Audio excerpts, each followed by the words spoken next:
bago tayo mag-secret file, ay ilike mo muna ang video na to at mag-subscribe na sa aming YouTube channel. Don't forget to click the notification bell para hindi ka nahuhuli sa latest episode ng DJ Rocky's Secret Files.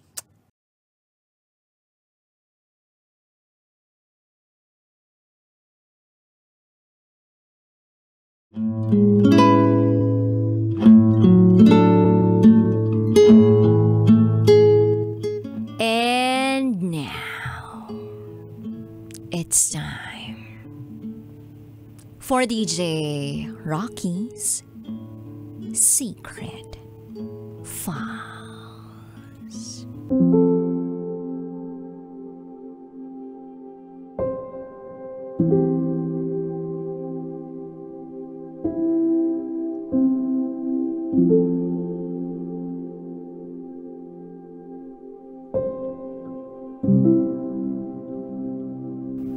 Ipinakulong ko ang asawa ko.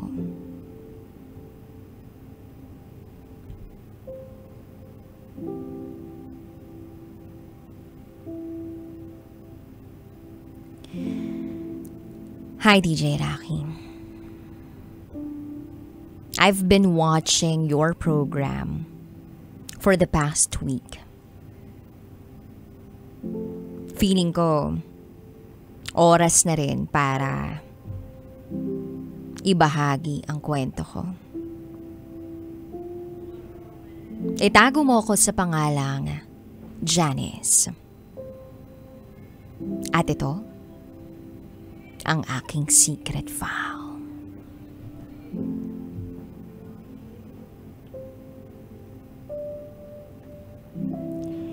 Year 2019. Nag-migrate ako sa Amerika. I was 21 years old. Sa unang 4 na buwan ko sa Amerika, kasama ko ang pamilya ng tatay ko.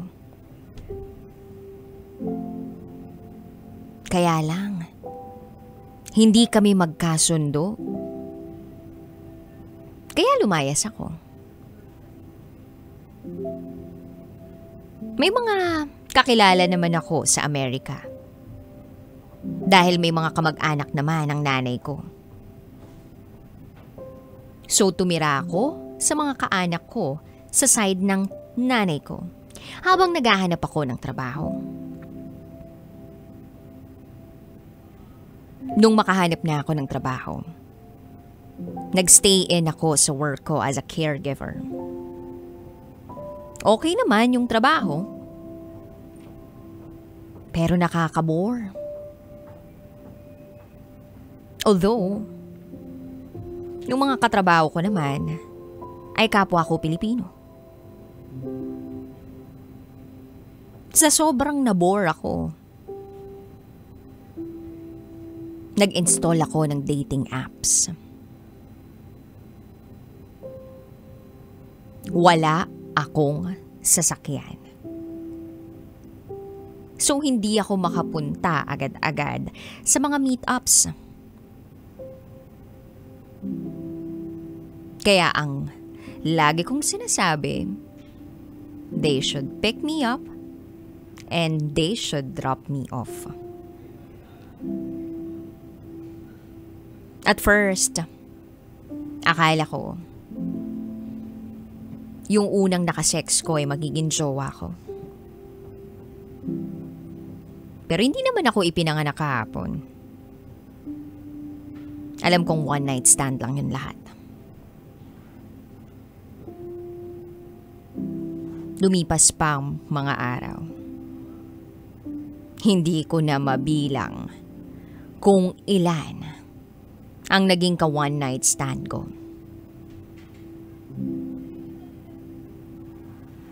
Then one day, habang naliligo ako, tumulo na lang ang luha sa mga mata ko. Para bang diring-diri ako sa sarili ko.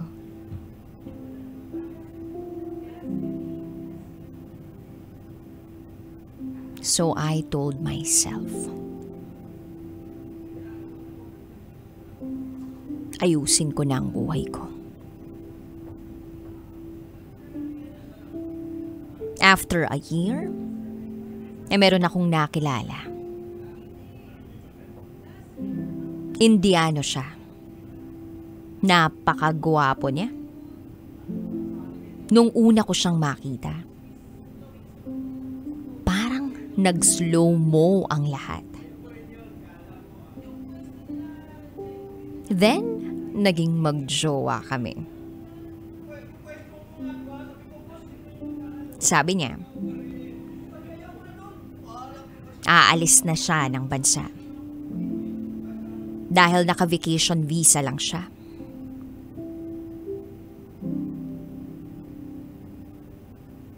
Sabi ko, magpakasal kami para hindi na siya umalis.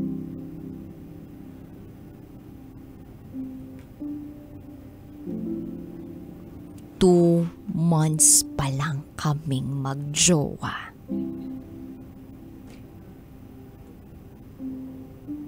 And on the 3rd month of our relationship, nagpakasal kami.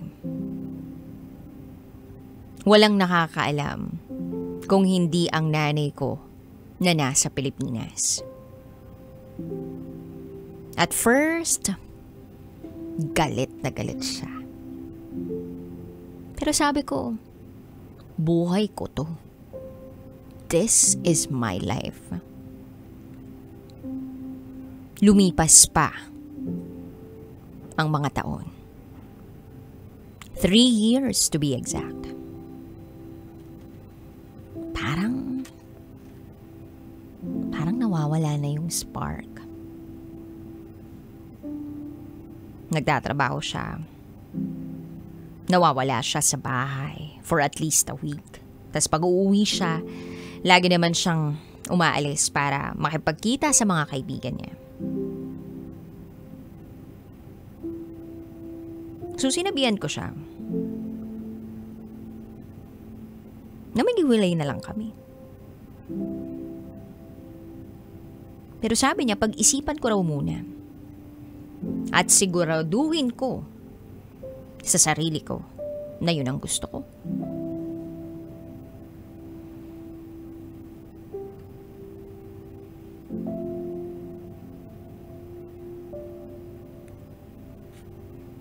But then,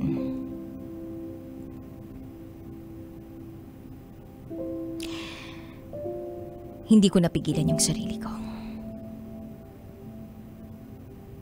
Nag-install uli ako ng dating app. Since nagtatrabaho ako sa isang facility malapit sa apartment namin, nagkakaroon ako ng time to use the dating app. Then I met this guy na sobrang gwapo. Korean siya. Ang ganda ng katawan. Lagi kaming magkasama habang wala ang asawa ko sa bahay namin. Hindi niya alam na may asawa na ako. Itinago ko ang mga gamit ng asawa ko. Sa tuwing nandun yung Koreano, malinis ang lahat. Hindi mo makikita ang mga gamit ng asawa ko. Then later on, nahulog ako sa kanya. Akala ko fling-fling lang. So sinabi ko sa kanya. Sinabi ko na may asawa na ako, pero nakikipaghiwalay na ako.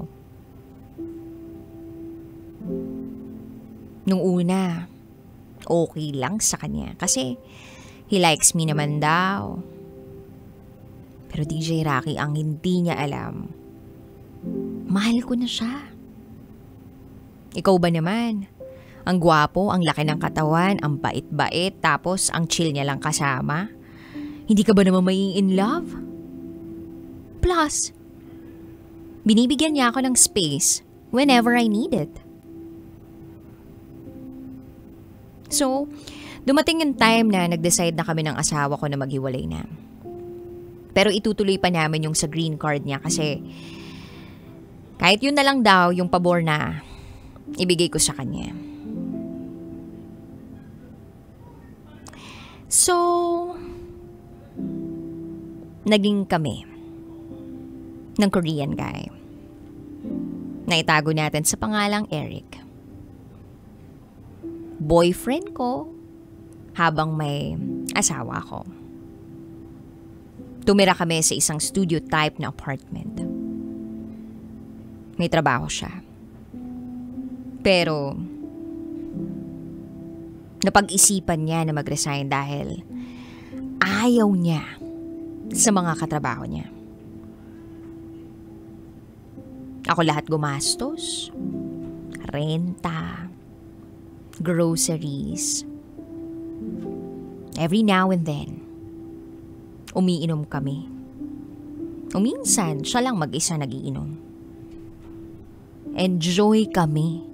As in, sagad sa enjoy. At akala ko, siya na talaga.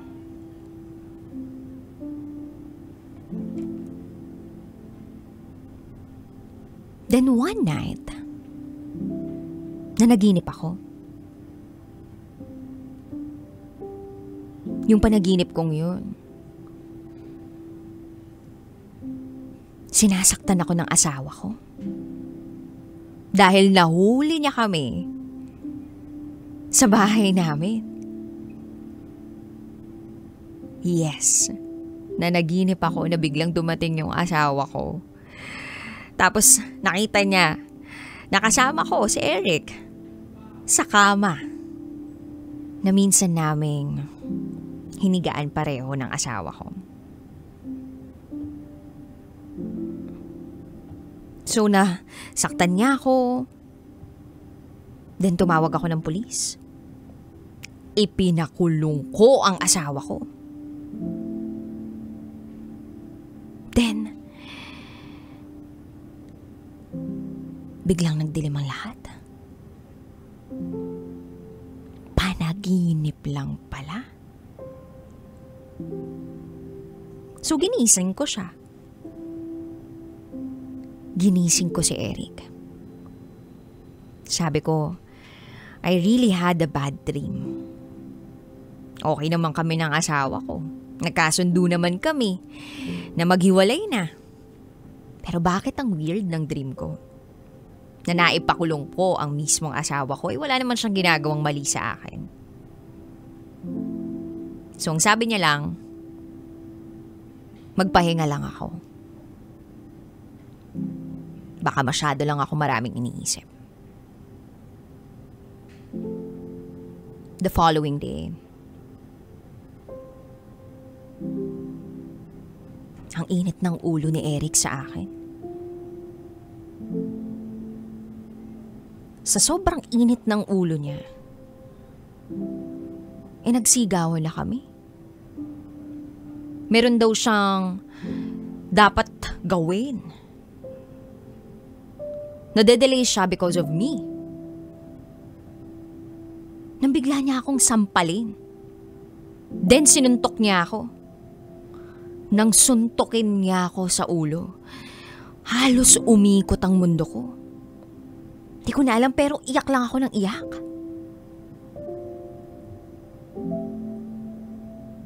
Naiwan ako. Iyak ng iyak. Umalis siya. Pagbalik niya, may dala-dala na siyang mga bulaklak. Peace offering. Napangiti lang ako ng bulaklak. Napaiyak ulit. Sorry siya ng sorry. So sabi ko sa sarili ko, baka nabigla lang siya. So pinatawad ko si Eric. Dumaan ang buwan. Pero wala naman nangyayari. Lumipat na kami ng apartment. Nagkaroon kami ng aso. Masaya naman. Pero lagi siyang stress sa bago niyang work. Lagi siyang umiinom. Lagi kaming late sa pagbayad ng rent. Ang dami ko ring mga utang sa credit cards ko. Dahil almost 5 months, ako lang ang nagbabayad sa lahat. Mahal ko siya. Mahal na mahal. Kaya lang, dumalas ang pag-aaway namin. At sa lahat ng pag-aaway namin, binubugbog niya ako. Lagi naman siyang nagsusorry sa akin. Sinasabi niya na hindi na raw mauulit. Then one time, sinakal niya ako. Tumawag ako ng pulis. Ipinakulong ko siya. Nasa kulungan siya for 3 days. Grabe, DJ Rocky. Hindi ko alam kung premonition na ba yung napanaginipan ko na naipakulong ko yung asawa ko. Yung pala, itong taong mahal ko na ito, yung maipapakulong ko.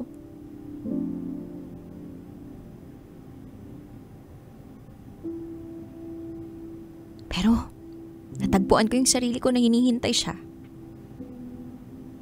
Hinihintay siya sa labas ng kulungan. Nang makalabas siya, binugbog niya ako ulit. Dahil bobo raw ako na pinakulong ko siya.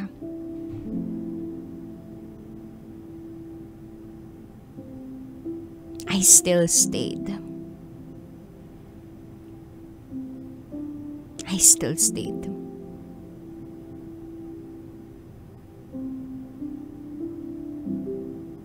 Ang tanga-tanga ko.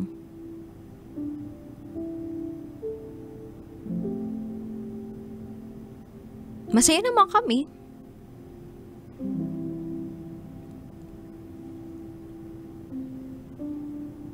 Hanggat hindi ako humihindi sa kanya, magiging okay kami. Basta dapat agree lang ako ng agree sa mga sasabihin niya. Okay kami. Then I found myself installing a dating app. Again. May nakakausap na naman ako. I'm still trying to look for the one. Pero kasal pa rin ako eh. Tsaka siguro pag naghiwalay na kami ni Eric,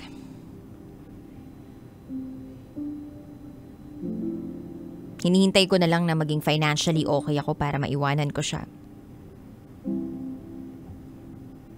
Mag-1 year na kami ni Eric sa August.